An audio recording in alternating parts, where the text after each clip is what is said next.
Olá, meus queridos alunos, vamos para mais uma semana, mais uma quinzena de aula. Espero que todos vocês estejam bem.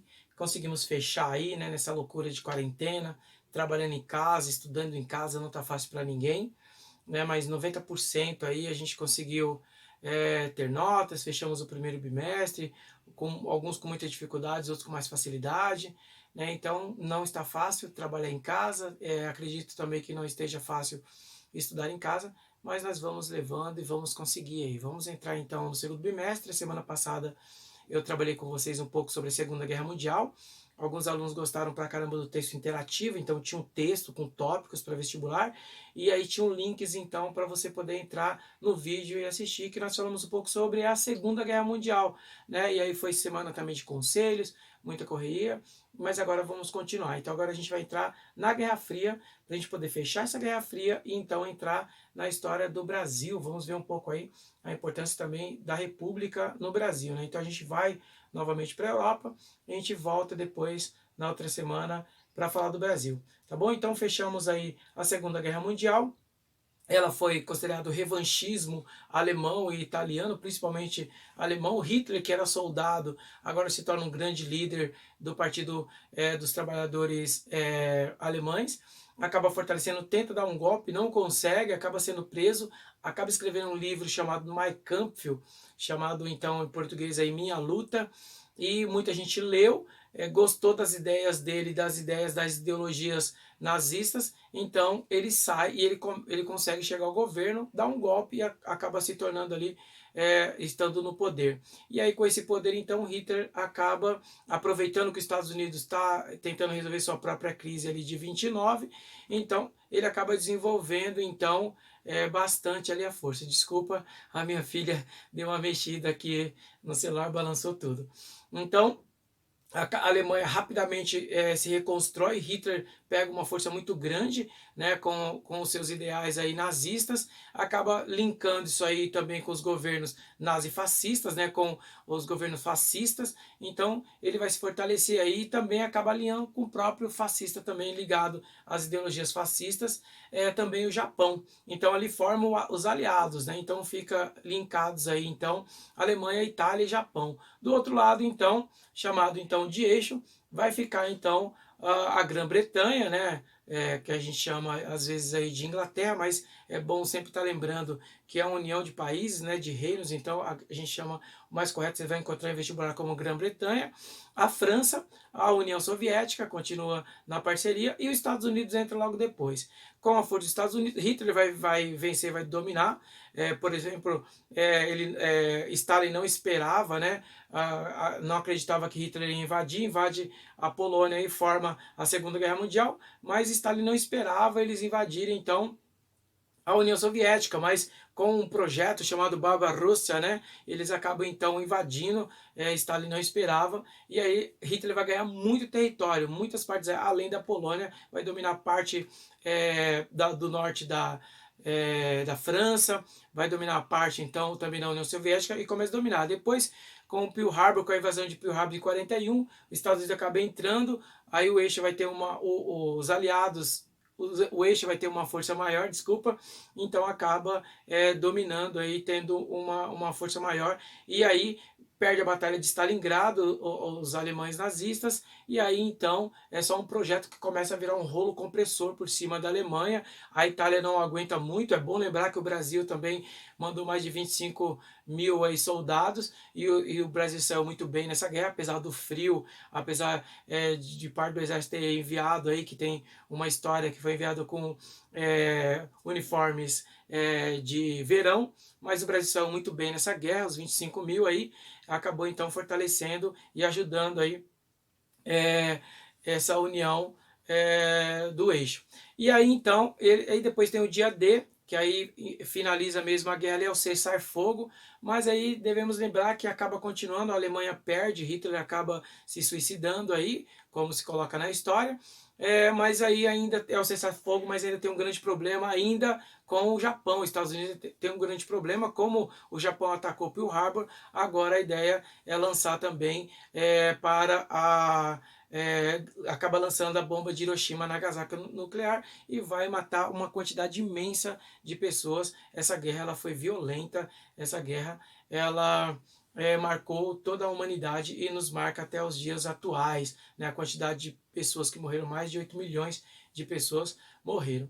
Bom, agora ficaram então esses caras poderosos, Grã-Bretanha, a França toma seu território de volta, a União Soviética se fortalece mais ainda, mas agora fica um resquício aí de um conflito ainda capitalista, né, com as ideologias capitalistas e com as ideologias socialistas, é o que todo mundo já esperava, né, que os Estados Unidos e a União Soviética não iam se dar bem por longo período. Então vem aí a Guerra Fria e a sociedade do consumo norte-americana, né? Então aqui no século XX se fortalece. Então em 1945, com o final da guerra, aí a partir até 50 começa essa disputa aí de mercado social, econômico, político entre Estados Unidos com as ideias capitalistas, liberais e a União Soviética com as suas características do socialismo, né, onde o Estado deveria tomar conta de tudo, né, então começa um processo diferente. Com a Alemanha dividida agora entre os vencedores da guerra, agora também a Alemanha vai ser dividida, vai ter um muro e também vai ter um conflito ideológico também,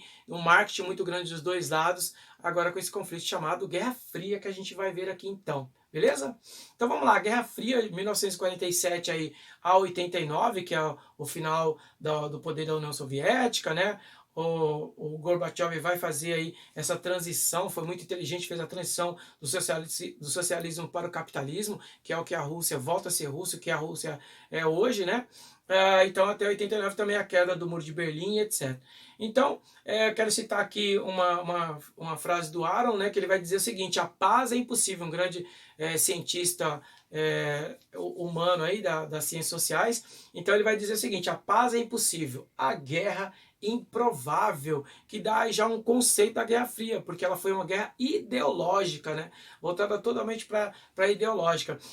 Ao mesmo tempo que a União Soviética fazia seus desfiles com seus carros, com bombas atômicas, bombas gigantescas, os Estados Unidos, por outro lado, mostrava sua tecnologia, sua indústria bélica, né, o seu poder bélico, e aí então ficava aquele conflito, mas ao mesmo tempo em silêncio ali, sem ter um conflito direto deles. Mas é bom lembrar e ficar esperto que houveram conflitos, sim, ok? Guerras, ok? Como, por exemplo, na China, nas Coreias, que acabou dividindo, né? Então, a gente teve vários conflitos de guerra mesmo aí entre as ideologias capitalistas e socialistas, mesmo que os Estados Unidos e a União Soviética não bateram de frente ali, como a Guerra do Vietnã, por exemplo, também é muito claro nesse ponto. Então, cuidado com o vestibular, cuidado com as questões aí de avaliação, porque é bom lembrar que não foi um conflito direto entre os dois, mas houveram guerras porque as ideologias se dividiram aí, tá bom? Então, começa uma tal de ordem bipolar, né? Ou seja, dois polos, né? Dois polos ali. É muito forte. Então, Estados Unidos com as ideias capitalistas e a União Soviética com as ideias socialistas, e aí começa esse processo. Os Estados Unidos vem firme com a doutrina Truman em 1947, incentivando o consumo interno norte-americano, né, fortalecendo uma economia, porque o capitalismo ele precisa ter um ciclo, ele precisa ter um ciclo, se ele não tiver um ciclo, ele não funciona, não adianta, não é bom no capitalismo guardar, né, quem guarda, você pode ver que é a elite e tal, os trabalhadores não conseguem guardar, porque precisa ter um ciclo monetário, você compra 1000 prestações, então precisa ter um domínio aí. E também o plano Marshall, a reconstrução do mercado externo, ele acaba ampliando o plano Marshall, então começa a reconstruir. É aí que os Estados Unidos também vai se tornar o país imperialista, né? Um domínio externo. Olha, eu vou reconstruir seu país, mas eu vou ficar com o seu minério, eu vou ter um domínio aí do ouro, né? Então vai ter uma troca e o plano Marshall acaba se estendendo também com essa sacada norte-americana agora liberal capitalista de espalhar aí o seu mercado pelo mundo e fortalecer esse mercado, por isso que ele vai se tornar também rapidamente o maior país imperialista do período. Hoje a grande discussão é Estados Unidos e China, mas naquele período era a União Soviética e os Estados Unidos.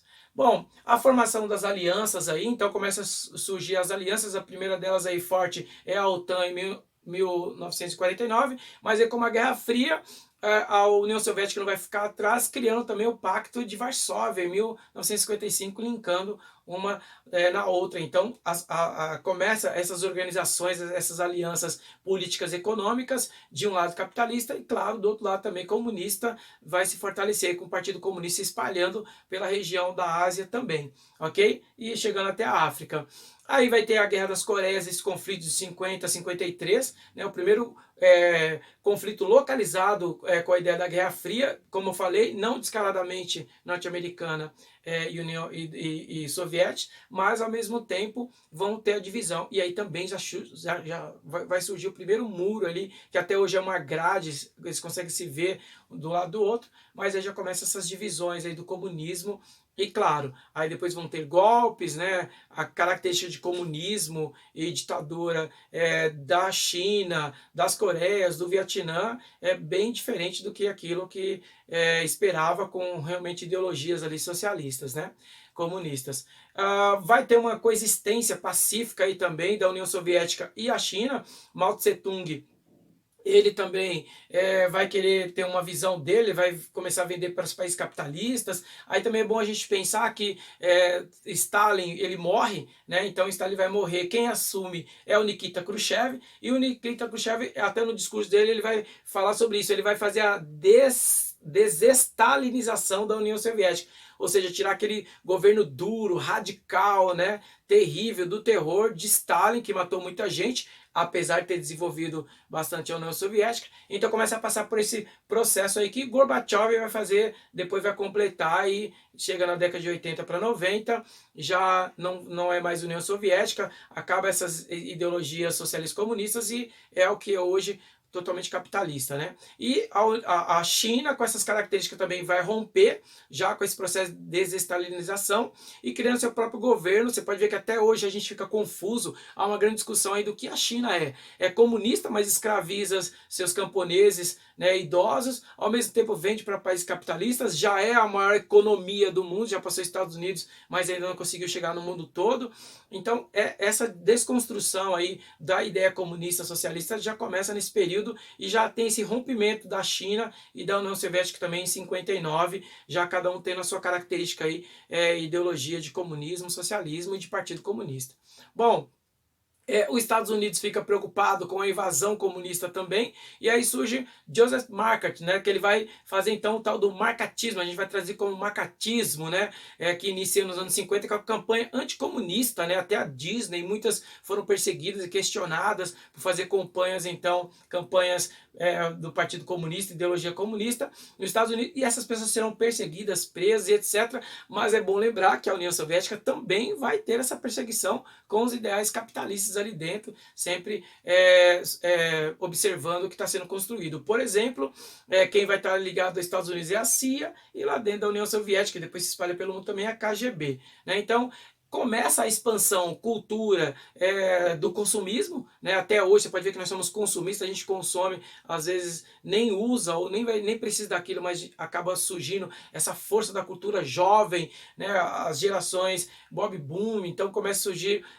novas gerações ligadas ao consumo, à música, ao rock and roll, e muitas outras coisas que vão surgir nesse período aí, já fortalecendo essa cultura consumista que se espalha pelo mundo e só tem se fortalecido aí em vários lugares do mundo até os dias atuais também, que está ligado ao capitalismo, né?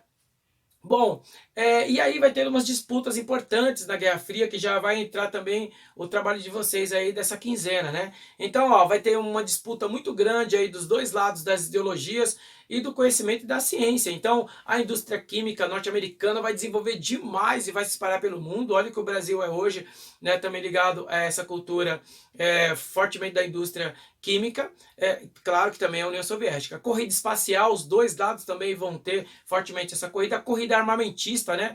Enquanto a União Soviética faz o desfile com seus carros alegóricos ali, cheio de bombas nucleares, os Estados Unidos mostrando e vendendo para o mundo todo, né?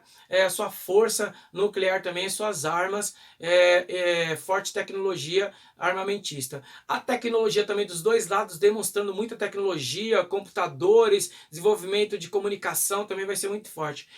a investigação e a política muito forte, né, que a gente chama de caça às bruxas, né, ou marcatismo, né, no caso dos Estados Unidos, que aí então nasce também a CIA, né, e do outro lado a KGB, que eu acredito que a KGB existe até hoje, eu acredito que ela é muito forte, mas aí é uma outra história, não dá pra gente entrar agora. Eu estava lá, gente, na Segunda Guerra Mundial, e olha, a KGB é impressionante. Para mim só mudou de nome.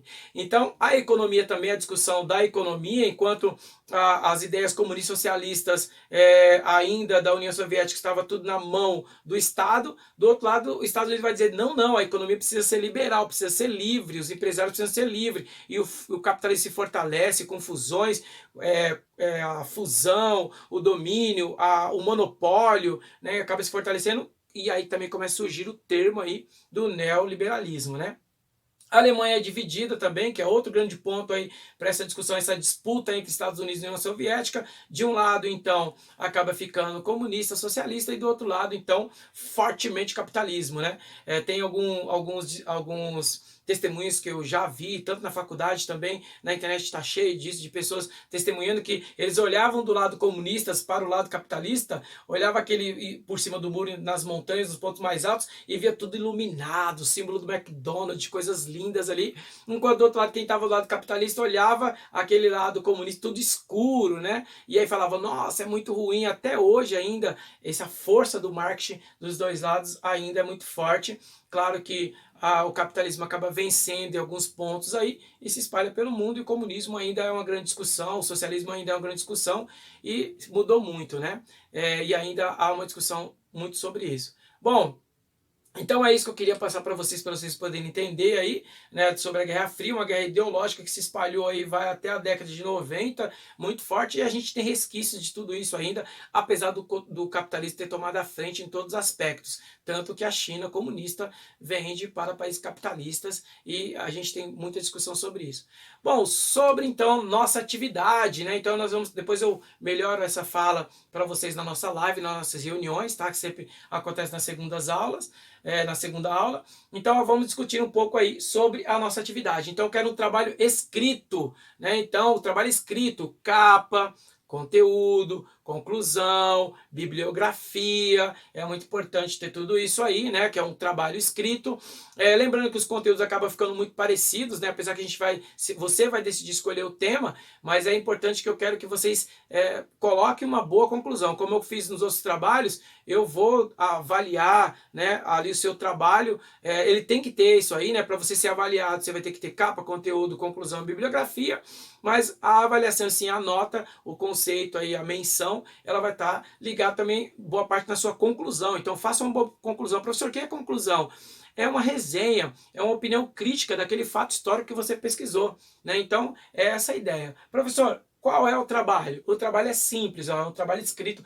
Escolha qualquer fato histórico da disputa entre Estados Unidos e União Soviética. Eu vou colocar novamente para vocês aqui, ó. Pode ser a disputa na indústria química, corrida espacial, a própria economia, né? A corrida armamentista, tecnologias, a corrida espacial, a economia, a divisão da Alemanha. Quem quiser, professor, queria saber mais sobre o Muro de Berlim, faça, né? Pode fazer, fique à vontade, você que vai decidir o seu trabalho, ok?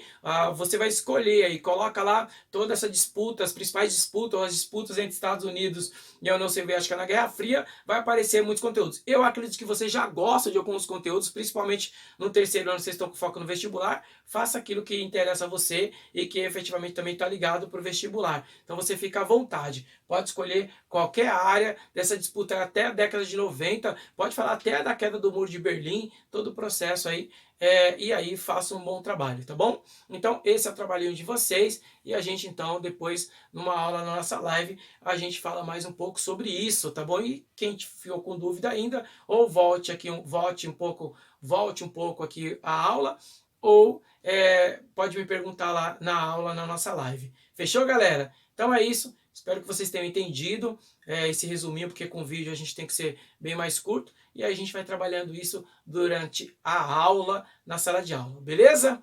Bons ventos, fiquem com Deus, até a próxima aula, que a gente vai entrar em Brasil República. Até mais, galera!